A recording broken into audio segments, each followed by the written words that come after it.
Well, thank you, Mr. Chairman, and welcome to each of the nominees. Mr. Chairman, first of all, I want to thank you for listening to the Democratic members on the importance of rebalancing the committee agenda.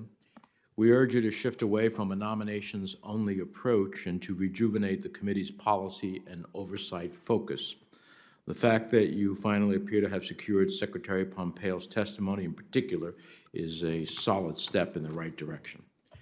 But at the same time, I must share my deep disappointment over today's hearing, including that you noticed it unilaterally and over the objection of the committee minority. Today's hearing represents the evisceration of critical committee oversight efforts and a related and continual pattern of rubber stamping Trump administration nominees. On both fronts, the committee is caving to the executive branch and moving forward without transparency, accountability, or regard for our constitutional system of checks and balances. Let me explain what I mean. It is no secret that the President and his Secretary of State recoil from scrutiny. They claim to act on behalf of the American people, yet they fight against any congressional or public scrutiny of their actions. This is obviously unacceptable. In response and as a last resort, committee Democrats urge you not to move forward with nominations for positions connected to blatant State Department stonewalling. This was particularly the case with the legal advisor and Western Hemisphere positions, as the administration has been particularly obstructionist in those areas. Let me give you just a few examples. The department is blocking us from examining the firing of the State Department Inspector General, the very same Inspector General who was investigating Secretary Pompeo at the time of his firing. The department has refused to come clean with the legal determinations concerning Saudi Arabia's brutal murder of Jamal Khashoggi. The administration is withholding key witnesses in a joint Senate Foreign Relations Committee and House investigation into the Trump administration's political targeting of career State Department employees. And the administration continues to hide the controversial instruments it negotiated with Mexico and the Northern Triangle countries. This is dangerous.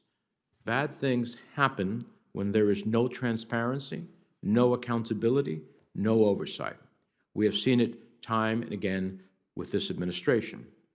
Yet, Mr. Chairman, by moving forward with this hearing, and I understand it's under significant pressure from Secretary Pompeo, you eliminated any incentive that the department had to engage and undermine the committee's ability to pursue the public interest, to shine a light on the darkest, most disturbing corners of the Trump foreign policy and the Pompeo State Department.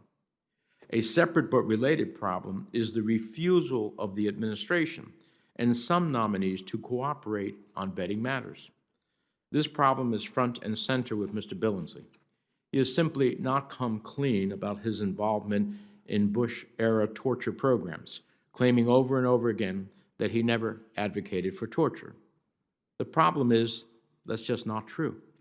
The evidence shows that Mr. Billingslea was a strong advocate for hooding, 20-hour interrogations, forced grooming, sleep deprivation, removal of clothing, face and stomach slaps, and use of dogs in interrogations. We should not be moving forward Mr. Billingslea's nomination, period. The stain of torture, combined with his credibility gap, should be disqualifying. But even if you disagree, Mr. Chairman, at a minimum, we should not be moving forward until he truthfully acknowledges his actions.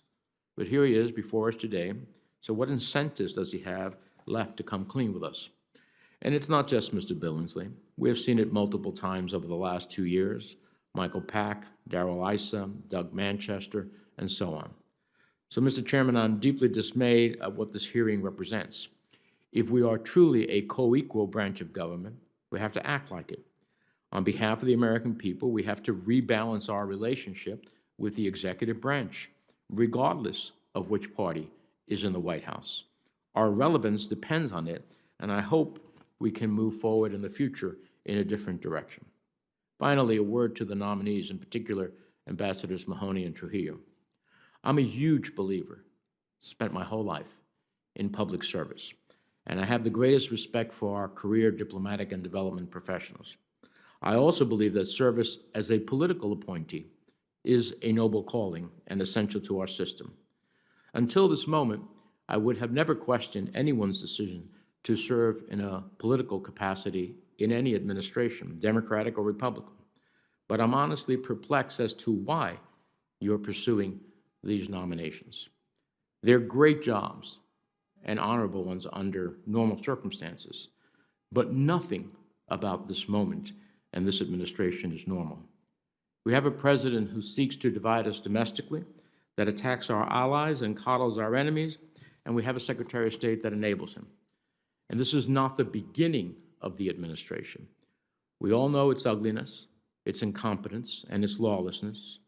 Charlottesville, Khashoggi, the Ukraine scandal, more recently Lafayette Square, Portland, Oregon, and reportedly a Trump green light for Uyghur concentration camps.